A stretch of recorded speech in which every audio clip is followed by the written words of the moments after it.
بسم اللہ الرحمن الرحیم۔ ہرقل شاہ روم نے ان کے پاس قریش کے قافلے میں ایک آدمی بلانے کو بھیجا۔ اس وقت یہ لوگ تجارت کے لیے ملک شام گئے ہوئے تھے، اور یہ وہ زمانہ تھا جب رسول اللہ صلی اللہ علیہ وآلہ وسلم نے قریش اور ابو سفیان سے ایک وقتی عہد کیا ہوا تھا۔ جب ابو سفیان اور دوسرے لوگ ہرقل کے پاس پہنچے جہاں ہرقل نے دربار طلب کیا تھا، اس کے گرد و روم کے بڑے بڑے لوگ، علماء، وزراء بیٹھے ہوئے تھے۔ ہرقل نے ان کو اپنے ترجمان کو بلایا، پھر اس سے پوچھا کہ تم میں سے کون شخص مدعی رسالت کا زیادہ قریب عزیز ہے؟ ابو سفیان کہتے ہیں کہ میں بول اٹھا کہ ان میں سے سب سے زیادہ قریبی رشتہ دار میں ہوں۔ یہ سن کر ہرقل نے حکم دیا کہ ان کو سفیان کو میرے قریب لا کر بٹھاؤ۔ پھر اپنے ترجمان سے کہا کہ ان لوگوں سے کہہ دو کہ میں ابو سفیان سے اس شخص کے یعنی محمد صلی اللہ علیہ وآلہ وسلم کے حالات پوچھتا ہوں۔ اگر یہ مجھ سے کسی بات میں جھوٹ بول دیں تو تم ان کا جھوٹ ظاہر کر دینا۔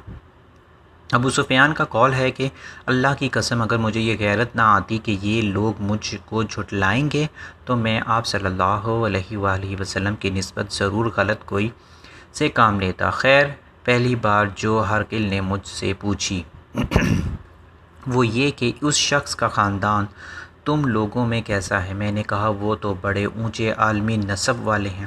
کہنے لگا اس سے پہلے بھی کسی نے تم لوگوں میں ایسی بات کہی تھی؟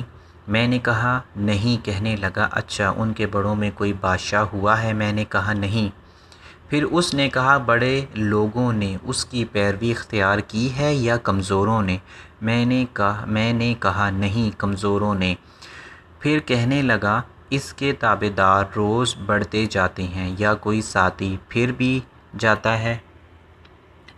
میں نے کہا نہیں۔ کہنے لگا کیا اپنے اس دعوی نبوت سے پہلے کبھی کسی بھی موقع پر اس نے جھوٹ بولا ہے؟ میں نے کہا نہیں، اور اب ہماری اس سے صلح کی ایک مقرر مدت ٹھہری ہوئی ہے، معلوم نہیں وہ اس میں کیا کرنے والا ہے۔ ابو سفیان کہتے ہیں میں اس بات کے سوا اور کوئی جھوٹ اس گفتگو میں شامل نہ کر سکا۔ ہرقل نے کہا کیا تمہاری اس سے کبھی لڑائی بھی ہوئی ہے؟ ہم نے کہا ہاں۔ بولا پھر تمہاری اور اس کی جنگ کا کیا حال ہوتا ہے؟ میں نے کہا لڑائی ڈول کی طرح ہے، کبھی وہ ہم سے میدان جیت لیتے ہیں اور کبھی ہم ان سے جیت لیتے ہیں۔